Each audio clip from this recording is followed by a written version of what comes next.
जय जगन्नाथ जय माँ लक्ष्मी। मार्गशीर मास भितर सारा एथिरे पड़िथिबा प्रति गुरुवारटी माँ लक्ष्मीकर अति प्रिय दिन। माँ एही मासरे धरापृष्ठ को अवतरण करती। माँ को आगमन पर प्रति गुरुवार चारिपाली जाक घर द्वार लिपापोछा करी पादपद्म झोटी पकाई मुख्य द्वार रे पूर्णकुंभ बसाई माँ को स्वागत करा जाए। माँ को पूजा सरिला परे घरे बनीथिबा अन्न पिठा खेचोड़ी ए सब लगी करा हुए। एबे तो प्रथम पाली गुरुवार द्वितीय पाली गुरुवार सरी जाइछि।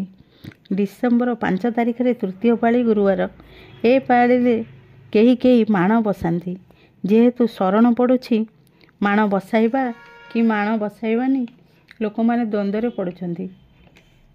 शरण पड़िले मध्य बसई पारिबे। डिसेम्बर 12 तारिख रे शेष पाली पड़ुछि। से दिन तो द्वादशी पड़ुछि।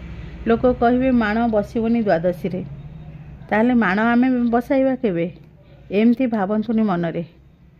शरण पड़िले मध्य डिसेम्बर 5 तारिख रे माण बसाई पारिबे। डिसेम्बर 12 तारिख रे मध्य शेष पाली माण बसी पारिबो। मनरे भक्ति रखी माँ को पूजा करंतु ना, निश्चय माँ को कृपा मिलिबो।